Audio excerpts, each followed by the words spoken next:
Il y a une chose que vous devez impérativement savoir. Cette chose, c'est que vous avez un temps très réduit pour faire une bonne première impression. Alors c'est difficile de donner un temps exact parce que ça dépend beaucoup de la situation. Si vous allez parler à quelqu'un dans la rue, ça peut être en 15 secondes que cette personne-là va vous juger. Parfois vous aurez un petit peu plus de temps. Si vous allez parler à quelqu'un dans une soirée, vous êtes là, la personne est là, vous aurez plus de temps. Tout dépend de l'environnement, mais dans tous les cas, ça va très vite. Et cette première impression va avoir un impact très important pour la suite des événements, pour la suite de l'interaction avec cette personne ou avec ce groupe de personnes. Dans cette vidéo, je te propose de voir 5 erreurs qui ruinent littéralement une première impression. Ce sont des erreurs courantes et cette vidéo s'adresse particulièrement aux gens qui sont plutôt d'une nature introvertie et qui sont plutôt réservés socialement. Moi, c'était mon cas, je suis toujours d'une nature introvertie, j'étais très réservé socialement, je faisais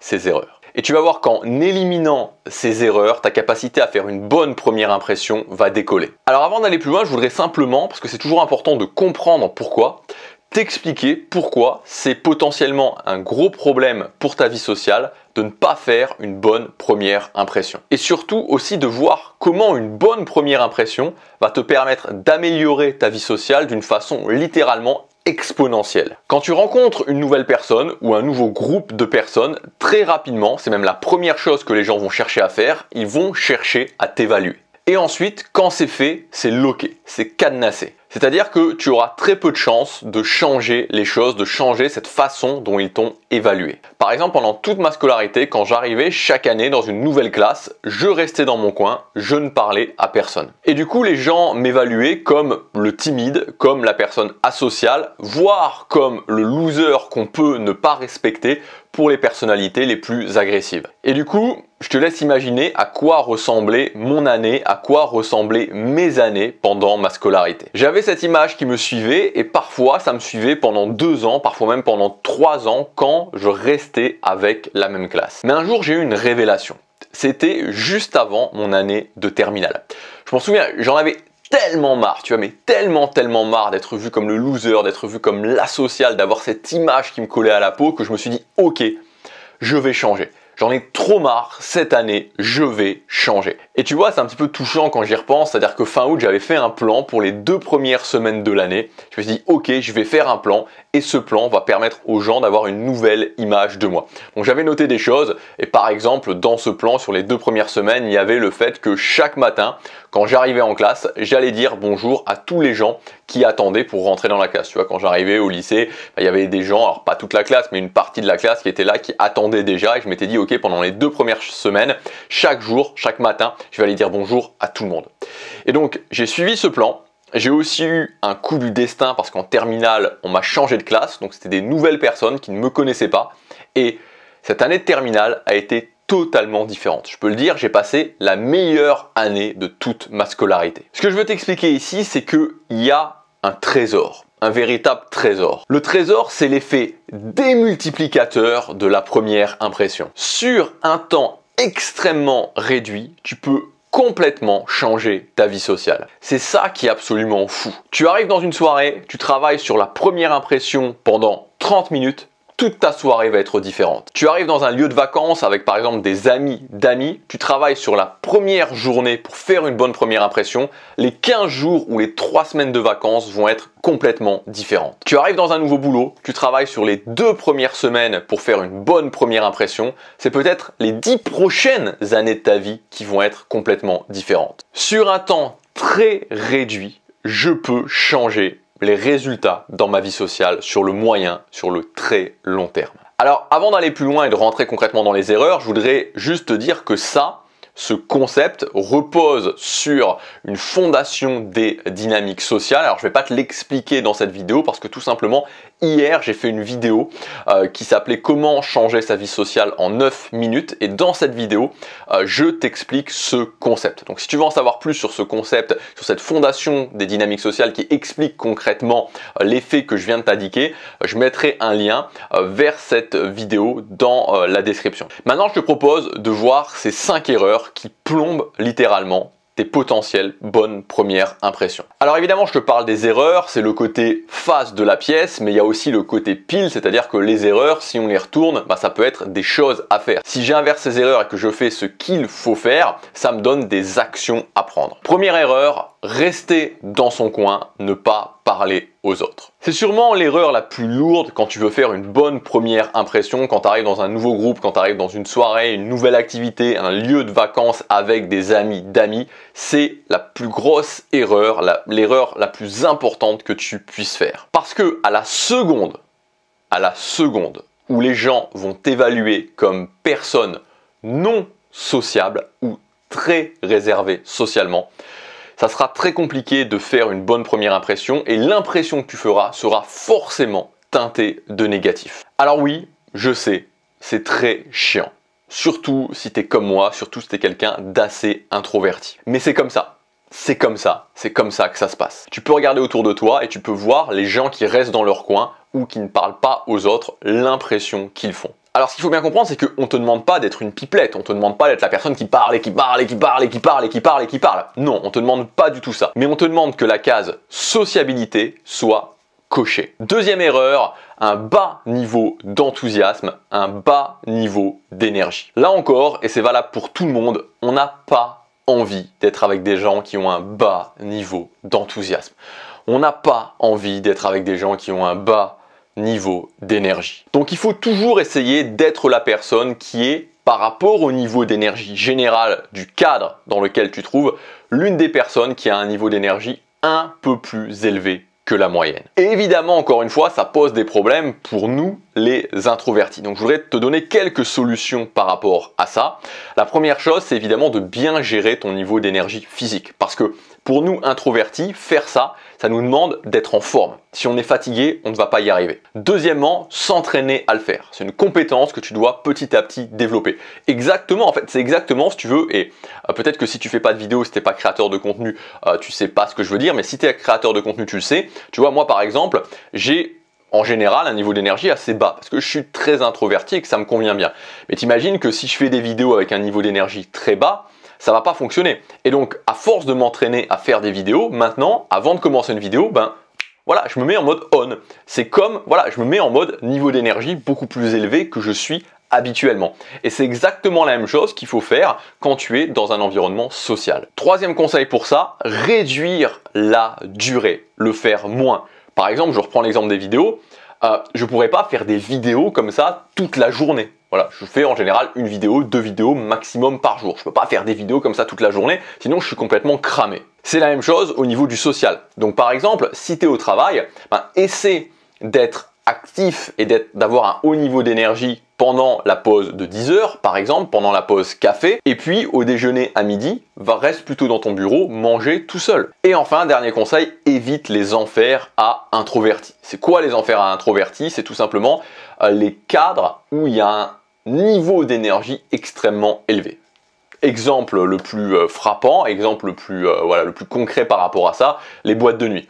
Si t'es introverti, aller en boîte de nuit, c'est très très compliqué. Troisième erreur qui va ruiner une bonne première impression, se qualifier. Donc la qualification, j'en parle de temps en temps, c'est pas forcément un concept qui est très connu, c'est assez rare que les gens, on va dire, normaux qui étudient pas les dynamiques sociales parlent vraiment de qualification. En général, on va plutôt faire référence à la qualification, c'est-à-dire quelqu'un qui se qualifie, on va plutôt en faire référence comme quelqu'un d'arrogant, comme quelqu'un qui se prend pas pour n'importe qui. La qualification, qu'est-ce que c'est très exactement? Ça définit le fait d'essayer de démontrer de la valeur de façon directe par la parole. Je sais très bien cuisiner. J'ai voyagé dans 50 pays dans le monde. J'ai fait 2 tours du monde. Je gagne très bien ma vie. Je sais très bien parler anglais. Tout ça, c'est de la qualification. Ça ruine littéralement une première impression. Donc, tu ne dois pas te qualifier. Voilà, tu ne dois pas te qualifier, c'est-à-dire que tu ne dois pas essayer de démontrer de la valeur de façon directe par la parole. Les seules façons de démontrer de la valeur, c'est soit par la preuve. Donc si tu parles anglais, tu vas pas dire je parle très bien anglais. Tu vas attendre qu'il y ait une occasion où tu puisses parler anglais et là tu vas parler anglais. Là, c'est de la preuve. Donc tu vas démontrer de la valeur sans te qualifier. Ou alors, tu peux le faire par la parole, mais de façon indirect. Tu étais en train de faire un tour du monde et tu racontes une histoire pendant ton tour du monde. Et donc tu parles pas concrètement du tour du monde, tu parles de cette anecdote qui englobe le fait que tu étais en train de faire un tour du monde et donc que tu voyages beaucoup et donc ça peut démontrer de la valeur. Attention aussi à un piège, c'est le piège des questions qualificatives. C'est-à-dire que certaines personnes qui sont assez intelligentes socialement peuvent essayer de te faire tomber dans le piège de la qualification en te posant des questions qualificatives. Est-ce que tu cuisines bien?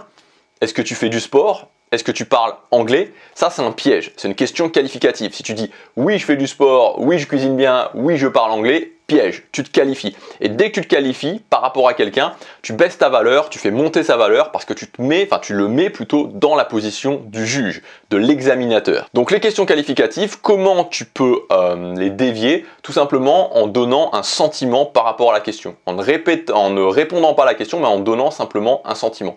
Par exemple, ah ouais, j'aime bien la musculation et surtout j'ai beaucoup d'admiration pour ces gens qui vont à la musculation, qui suivent leur programme d'entraînement. J'en suis quelques-uns sur YouTube, tu peux donner des noms, etc. Toujours passer en mode sentiment. Tu donnes un sentiment, tu donnes une impression, tu ne réponds pas à la question, tu ne dis pas oui je fais, oui je cuisine bien, etc. etc. Tu donnes un sentiment sur par exemple l'activité en général. Quatrième erreur qui va ruiner une bonne première impression, c'est le fait de ne pas partager tes convictions, de ne pas partager tes valeurs fortes. C'est-à-dire que si tu es dans un groupe de personnes et qu'après plusieurs fois avoir vu ces personnes-là, ils savent pas vraiment ce que tu penses, ils n'ont pas une idée d'au moins une ou deux convictions fortes que tu as, il y a un problème. Si tu ne donnes pas dans tes interactions des points de vue tranchés, ça fera baisser justement, ça teintera de négatif ta première impression. Alors à noter, communiquer un point de vue tranché, ce n'est pas l'imposer. Par exemple, si je dis le salariat c'est mort, ça va disparaître, les gens qui restent salariés sont en danger, je communique un point de vue tranché. C'est ce que je pense. Ceci étant dit, on peut tout à fait ne pas être d'accord avec moi. Quelqu'un qui va me dire non, le salariat c'est l'avenir et je pense que l'entrepreneuriat ça ne fonctionne, ça va bientôt s'arrêter. Ok. En fait, t'as pas besoin de convaincre les gens, t'as pas besoin que les gens soient d'accord avec toi. Ce qui compte, c'est la communication de point de vue tranché. Donc c'est évidemment à calibrer. Si tu es en début d'interaction, tu donneras un point de vue peut-être un petit peu moins tranché, tu donneras un point de vue, mais tu l'appuieras peut-être un petit peu moins que si tu es un petit peu plus loin dans l'interaction au bout de la troisième ou la quatrième fois que tu vois les gens. Mais le message que tu dois faire passer, c'est je n'ai pas peur de partager mes convictions profondes. Et d'ailleurs, tu peux le noter aussi, c'est-à-dire que je sais pas si tu as déjà remarqué dans les téléréalités, donc moi je me souviens par exemple de cette télé-réalité quand j'étais adolescent, c'était la période de la Star Academy et je me souviens donc tu vois, si tu connais pas, c'était on prenait un groupe de personnes et au final tu vois ça devait être le fait de désigner le meilleur chanteur ou chanteuse de cette promotion et en gros tu te retrouvais toujours à la fin avec dans les derniers, les 5 derniers, tu avais toujours une ou deux personnes qui étaient juste des fortes têtes en fait, qui savaient pas spécifiquement bien chanter mais c'était juste des fortes têtes. Et pourquoi? Parce que tout simplement les fortes têtes s'appelaient. Et pourquoi les fortes têtes s'appelaient? Parce qu'ils partagent leurs convictions. Et enfin, la cinquième erreur, être trop rendant service, proposer rapidement de rendre des services. Alors ça peut paraître contre-intuitif, mais en fait le fait d'être gentil, trop rendant service peut en fait être vraiment contre-productif pour faire une bonne première impression. Ce qu'il faut noter par rapport à ça, c'est que si tu es OK avec tout ce que je t'ai dit avant, c'est-à-dire que tu es sociable, tu partages tes convictions, tu es enthousiaste, tu as de l'énergie, alors oui, tu peux te permettre de faire ça, tu peux te permettre d'être rendant service si c'est vraiment ta nature. Mais si tu n'es pas tout à fait OK avec ces choses-là, il vaut mieux éviter dans la mesure où souvent, même très souvent, ça sera pris par les autres comme une monnaie d'échange. Si je suis très réservé socialement, plutôt introverti, que je ne vais pas vers les autres, on ne sait pas vraiment qui je suis, je ne partage pas mes convictions, j'ai un faible niveau d'énergie et que je suis très gentil, très rendant service, ça sera pris comme une monnaie d'échange en essayant de dire ok, je suis gentil, donc du coup tu peux comprendre que je ne suis pas très sociable, etc., etc. Donc il vaut mieux vraiment éviter, en tout cas de le faire à l'extrême. Et moi je te conseille, si tu es plutôt réservé, plutôt introverti, je te conseille de mettre vraiment le frein sur la gentillesse, sur le fait de rendre service, parce qu'encore une fois, comme je te l'ai dit, ça sera vraiment contre-productif. Donc voilà, d'une façon générale, si tu te concentres sur ta sociabilité, sur le fait de partager tes convictions, sur le fait d'avoir un niveau d'énergie plus haut que la moyenne, ça sera vraiment une bonne base pour commencer à faire des bonnes premières impressions. Si tu veux aller plus loin dans les fondations des dynamiques sociales, tu as la vidéo 10 hier, comme je te l'ai dit, tu as aussi ma formation entièrement gratuite, Dynamique sociale décodée. C'est une formation d'1 heure, tu peux y accéder gratuitement et ça va te permettre, voilà, le but de cette formation, c'est vraiment de changer radicalement en un temps assez réduit, en 1 heure, ta vision des dynamiques sociales pour que tu puisses prendre de nouvelles actions, des actions qui fonctionnent et qui vont te donner les résultats que tu veux dans ta vie sociale. Je te laisse regarder ça, c'est dans la description, ça s'appelle Dynamique sociale décodée. Je te retrouve tout de suite de l'autre côté dans la formation. À demain pour la prochaine vidéo. Passe à l'action, chaque jour compte.